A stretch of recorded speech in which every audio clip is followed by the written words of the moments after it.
want to start by doing a little intro that I find purely addictive, and it's from 3 Streets 42.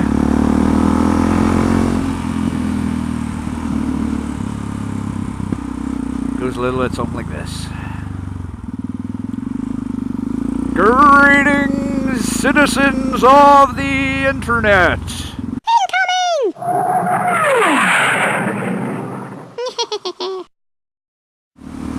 Welcome back, ladies and gentlemen. I am your host, XD Donkey.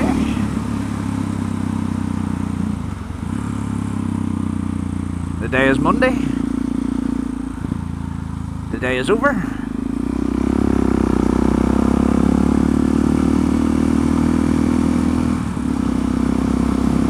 What a weekend it was.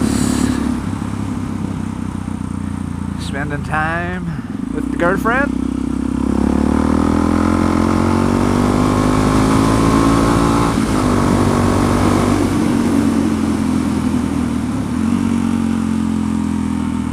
Went to a fair, went for a walk, went for another walk around the dam.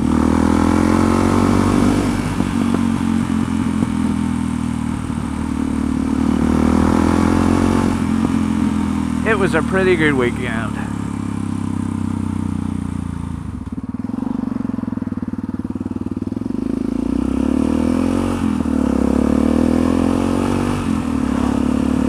Nope, missed him.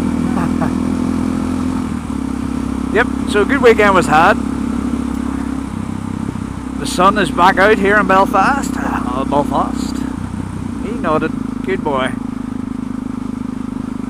I want to wish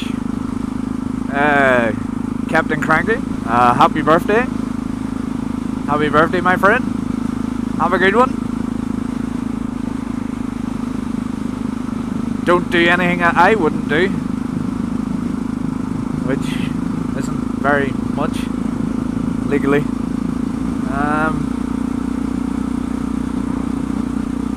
Yeah, so Captain Cranky's getting old.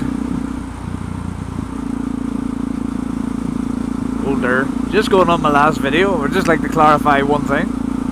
I did not just wash one half of the bike. I did wash both.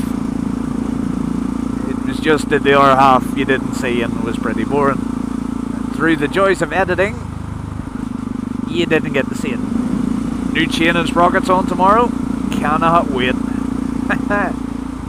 Makes the bike feel a lot better.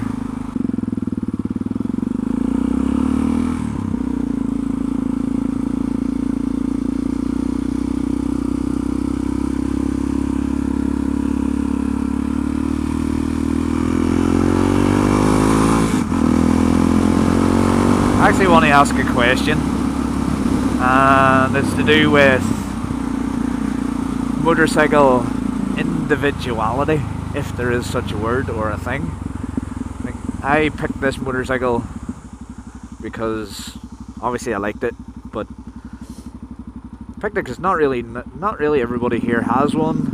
You know, it's a great bike. I mean, you get people who constantly go and buy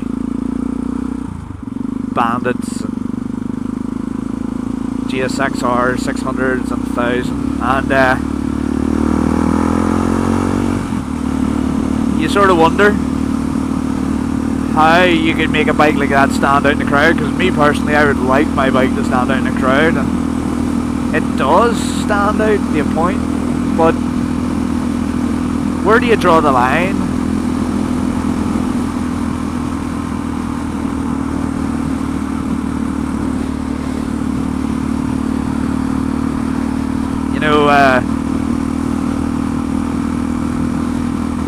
Some people OCD over their bike and how clean it is and how well presented it is.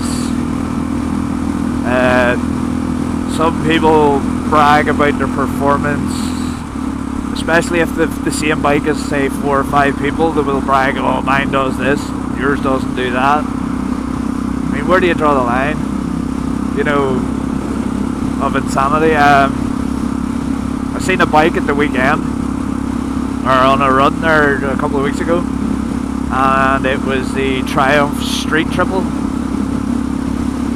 And now it's a fast bike, yeah, but it actually went and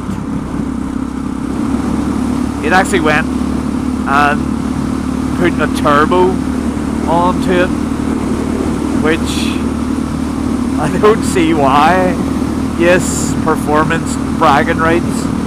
You've got a turbo. I mean, fair enough. But you try insuring that. That'd be crazy. I also want to talk about dropping things. I watched Biker Lad NI, Biker Lad or Biker Lad NI, I can't remember. Watched this video the other day where he drops his bike.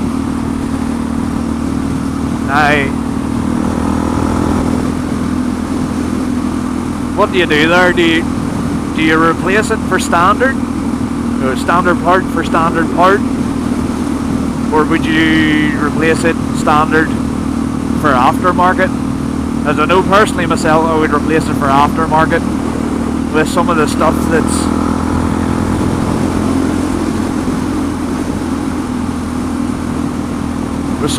that's on the market nowadays.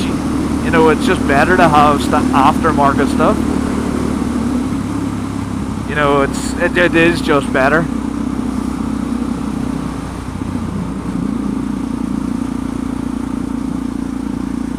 So I mean, where would you draw the line? It's a tricky one.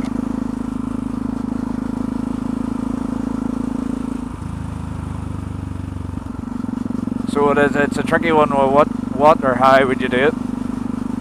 So I mean, it's normal common sense, or do you spend a little bit extra and get a little bit better? I mean, personal preference. I think I buy a peeler.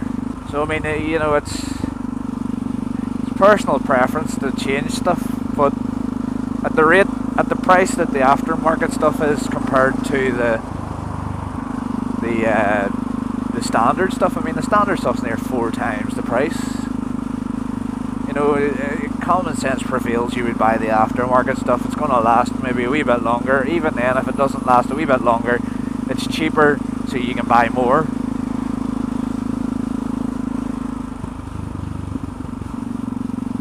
That bonfire season, the one time of year in Northern Ireland where shit gets burned. It's all made for your bike, and it's all aftermarket, and it's, you know, lighter, faster, better. So why wouldn't you? Let me know what you think in the comments. It'd be interesting, because I know there's some guys that like standard, and some guys that like aftermarket. So which one are you? Aftermarket or standard?